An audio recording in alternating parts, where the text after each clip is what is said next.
This is the story of a book that was too dangerous to keep. A text that described a world before the Great Flood, of beings with knowledge that defied explanation, and of an astronomy so advanced it shouldn't have existed. It was revered, then banned, then forgotten for over 1,000 years. This is the historical problem of the Book of Enoch. But to understand the problem, we must first journey back, not just centuries, but millennia. We must peel back the layers of accepted history, dogma, and time itself, to confront a narrative that challenges the very foundations of our understanding of the ancient world.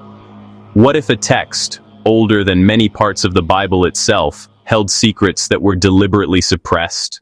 Secrets of our origins, of celestial visitors, and of a cataclysm that reshaped the earth. The story begins not with its discovery, but with its disappearance. For centuries, the Book of Enoch was little more than a ghost, a footnote in the writings of early church fathers like Tertullian and Origen. They spoke of it with a mixture of awe and caution, acknowledging its prophetic power while questioning its place within the holy canon. They knew its contents were explosive, describing a time when boundaries between the heavens and the earth were terrifyingly thin. It tells the story of Enoch, the seventh patriarch from Adam, a man who, according to the book of Genesis, walked with God, and he was not, for God took him. But where Genesis is silent, the book of Enoch is vividly descriptive. It claims Enoch did not die, but was instead taken on a grand tour of the cosmos. He was shown the workings of the universe, the storehouses of the snow and the hail, the paths of the sun and the moon, and the final dwelling place of the righteous and the wicked. This celestial journey granted him access to a breathtakingly sophisticated model of the cosmos. The book lays out a detailed solar calendar of 364 days, a system more accurate than the lunar calendars common at the time. It describes the mechanics of the seasons, the solstices, and the equinoxes with a precision that seems utterly anachronistic. How could an ancient text possess such advanced astronomical knowledge that European science would only rediscover thousands of years later? This is one of the first layers of the problem. But the book's most controversial, most dangerous sections deal not with the stars, but with the beings who came from them. It elaborates on a cryptic passage in Genesis chapter 6, which speaks of the sons of God who took the daughters of men as their wives.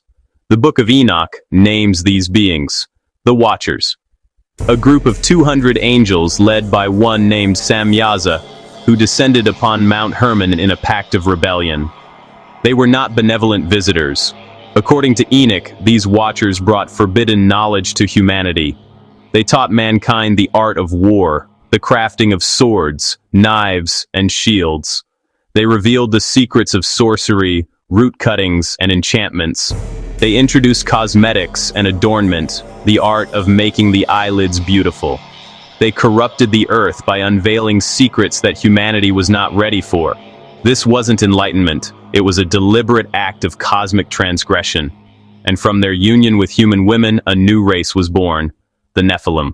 Described as giants of immense size and strength, these offspring were a plague upon the earth. Their voracious appetites consumed all of humanity's resources, and when that was not enough, they began to turn on humanity itself, and even on each other. The world descended into a maelstrom of violence, chaos, and sin, a world polluted beyond redemption. It is this profound corruption that, in the Enochian narrative, serves as the ultimate justification for the Great Flood. The deluge was not merely a punishment for human sin, but a necessary act of purification, a way for the earth to be cleansed of the genetic and spiritual contamination of the Watchers and their giant offspring. Enoch is tasked with delivering this message of judgment to the fallen Watchers, acting as a scribe for the heavens. You can begin to see why this book was deemed dangerous. It presented a theology that was profoundly unsettling. It suggested that evil was not simply a human failing, but a cosmic contamination. It implicated angelic beings in the fall of man, and it provided a detailed, alternative history of the world before the flood. For the burgeoning Orthodox Church of the 3rd and 4th centuries, which was struggling to unify its doctrine and create a singular, cohesive canon, the Book of Enoch was a theological minefield. And so it was suppressed. At the Council of Laodicea in the 4th century, it was officially banned, condemned as apocryphal. Its copies were ordered to be destroyed. The narrative it contained was too complex, too challenging to the simpler story of Adam and Eve's original sin.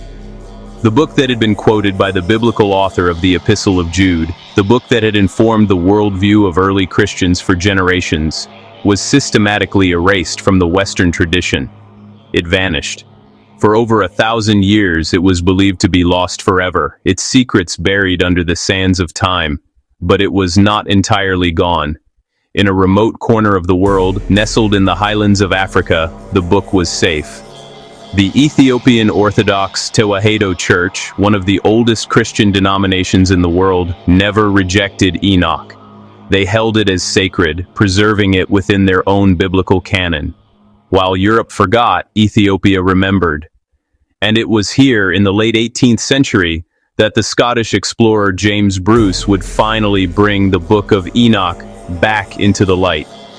After years of searching, Bruce acquired 3 complete copies of the manuscript, written in the ancient Ge'ez language. When he brought them back to Europe in 1773, the academic and theological worlds were stunned. The ghost had returned. The lost book was real, and its contents were every bit as strange and revolutionary as the old legends had suggested. This rediscovery, followed by the finding of Aramaic fragments among the Dead Sea Scrolls in the 20th century, proved its antiquity and its influence on Second Temple Judaism and early Christianity. It was not some medieval forgery. It was an authentic voice from the distant past, a voice that had been silenced, but not destroyed. This is the historical problem of the Book of Enoch, a text that refuses to be forgotten, a story that demands to be heard, and a worldview that forces us to question everything we think we know about our own sacred history. The story of humanity is a story we tell ourselves.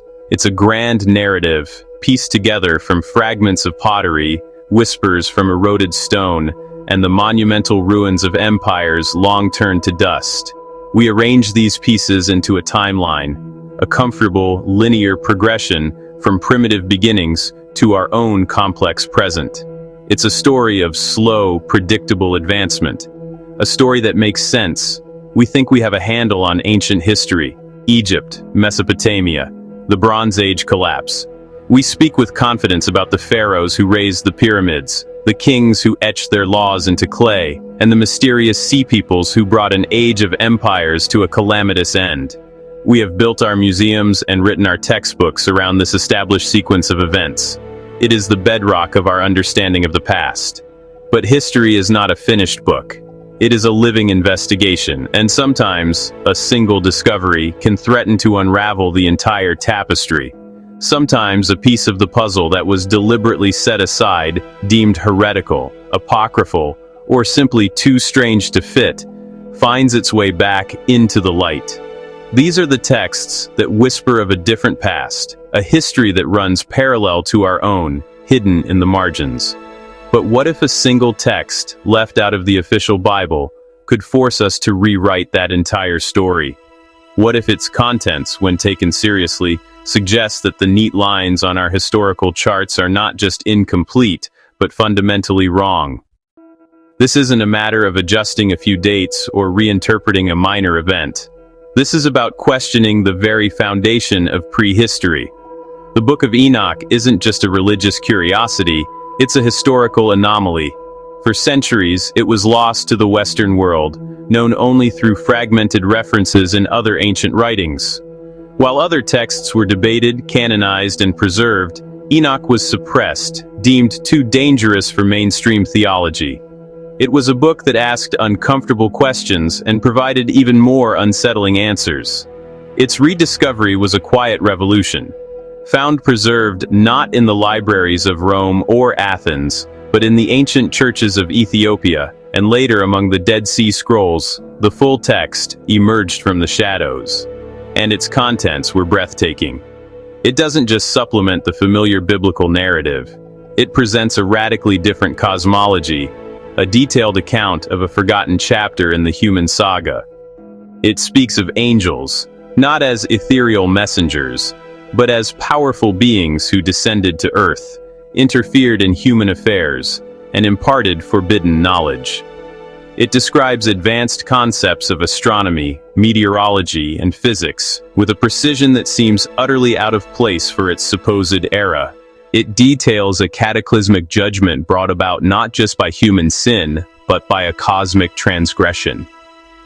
And when you examine it without dogma, it presents a version of our past that is far stranger and far more advanced than we've been led to believe. If we strip away the layers of religious interpretation and read it as a potential historical record, an allegorical account of real events, the implications are staggering. Could the angels, or watchers, as Enoch calls them, be a metaphor for a highly advanced civilization interacting with a more primitive humanity?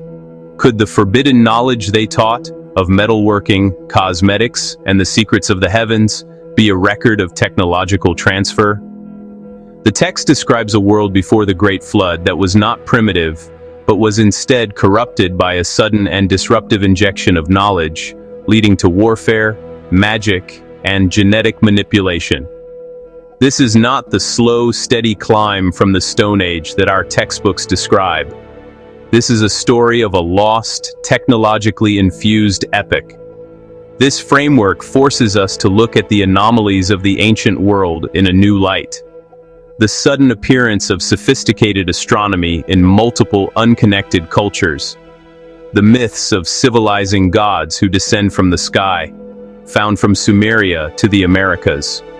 The out-of-place artifacts that hint at a scientific understanding far beyond their time. Are these all isolated mysteries? Or are they echoes of the world Enoch described? To explore this possibility is to embark on a journey to the fringes of history, where myth and evidence collide. It requires us to question our most basic assumptions about who we are and where we come from. In this investigation, we will dissect the Book of Enoch, not as theologians, but as historical detectives. We will follow the clues it leaves behind, connecting its strange verses to archaeological discoveries, ancient myths, and astronomical data. We will ask the questions that mainstream scholarship often avoids. What if the stories of giants, the Nephilim, were not just folklore, but a distorted memory of a biological reality? What if the detailed celestial journeys described by Enoch are not fantasy, but a record of profound astronomical knowledge? What if the very timeline of human civilization is wrong? Join us as we peel back the layers of accepted history and confront the astonishing possibility hidden within the pages of a book that was never meant to be found. The truth about our ancient past may be far more incredible and far more unsettling than we ever imagined.